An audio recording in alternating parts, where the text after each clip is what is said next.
Ang tamis ng Kimpaw, ang revelasyon sa likod ng mga ngiti sa Showtime.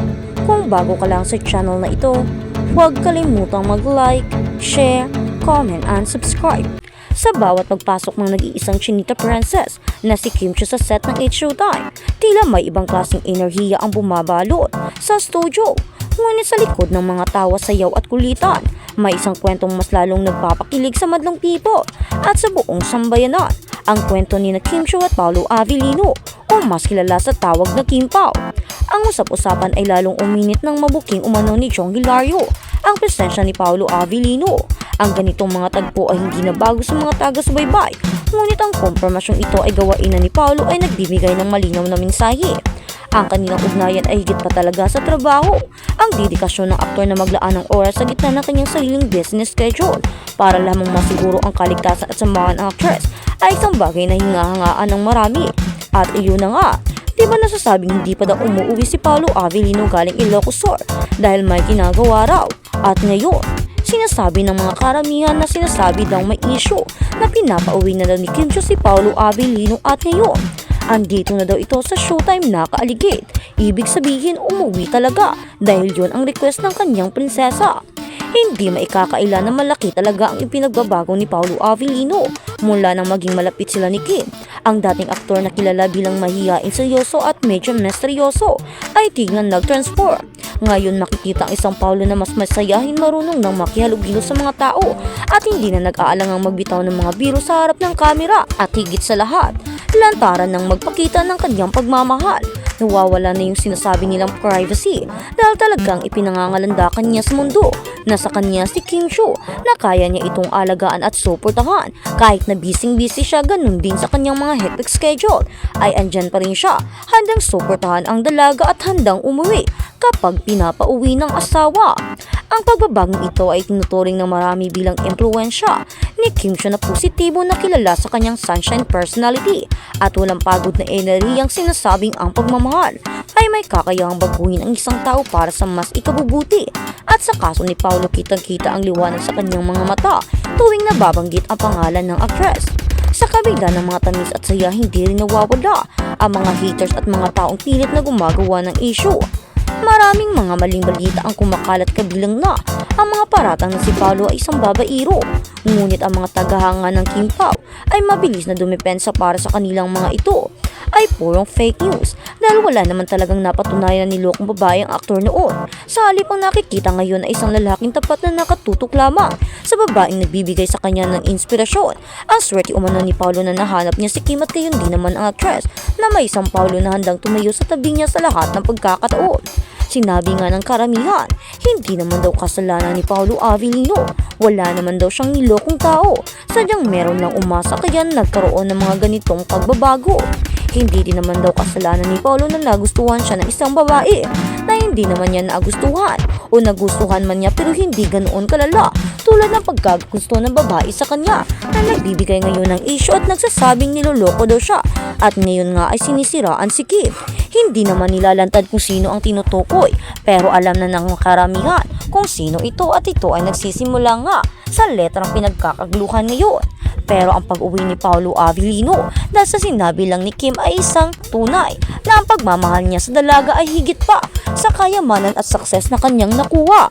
Para sa kanya, wala nang mas importante pa kundi ang babae o si Kim Chiu, ang kanyang chinita princess. Ang matibay na pundasyon ng kanilang relasyon ay nasusubok din ng mga personal na problema sa kabila ng mga pinagdadaanan ni Kim Chiu, lalo na ang mga isyong kinasasangkutan nito ay nanatili siyang matatag.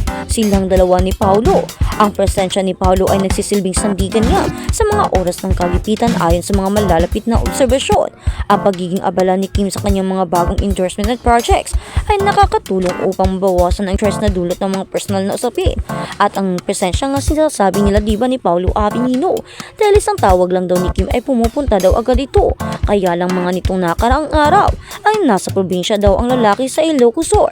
kaya hindi pa daw ito umuwi, ilang mga araw na o weeks na nga daw ang nakararaan. Kaya naman ang tawag ay parang hindi na enough kay Kim. Talagang sinabihan na niya itong umuwi. Siguro hinahanap na niya ang yakap at presensya ng lalaki. Mainam na rin na ituon niya ang kanyang atensyon sa pagbuild ng kanyang future o kanilang future sa isa't isa, lalo't marami na silang naitulong sa kanilang mga pamilya sa maraming taon.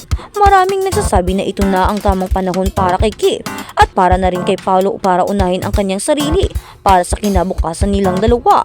Ang suporta ng fans ay walang humpay, lalo na nang lumabas ang mga bali-balita na tilang mag-asawa na ang turingan ng dalawa dahil sa lalim ng kanilang koneksyon. Wala nang makakapigil sa kanila sa kahit anong gawing paninira ng iba dahil ang tiwala at pagmamahal na nabuild nila ay sapat na upang malampasan ang anumang unos. Sa bawat opening segment ng Showtime kung saan nandun si Kim, ramdam ang saya na dala niya, at sa bawat magtatapos ng show ay may kaalaman na may isang Paolo Avellino na naghihintay sa kanya ay sapat na upang sabihin tunay ngang may forever sa mundo ng showbiz. Ang Kim Pao ay hindi lang basta love team, sila ay simbolo ng pag-asa, pagbabago at tunay na pagmamahalan na hindi kailangan laging ipagsigawan sa mundo. Habang patuloy silang nagtutulungan sa kanilang mga career at personal na buhay, ang publiko ay nanatiling nakaabang sa susunod na kabanata ng kanilang kwento. Isang bagay ang sigurado, sa gitna ng ingay ng industriya, nahahanap ni Kim at Paolo ang isang tahimik at matamis na pahinga sa piling ng isa't isa. Ang kanilang kwento ay patunay na sa tamang panahon, darating ang taong magpapahalaga sa iyo, maghihintay sa iyo at babaguhin ang mundo mo sa paraang hindi mo inaasahan at sa paraang inaantay mo pero hindi mo namamalayang dumating na pala. Kaya naman, ang pagtatagpo ni Kim Chiu at Paolo Avellino ay isang tamang panahon at tamang pagkakataon at tamang tao. Ayon nga diba sa kasabihan. At sa kabilang banda, pamagat ang katotohanan sa likod ng usap-usapang live-in. Sa mundo ng showbiz sa Pilipinas, walang mas higit pa sa ingay na hatid ng kambalang Kim Pao, diba?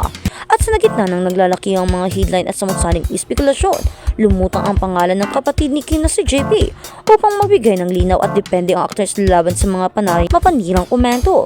Ang pahayag ni JP ay tila isang malakas na bagyo na tumangay sa mga alinlangan ng marami habang nagbibigay ng inspirasyon.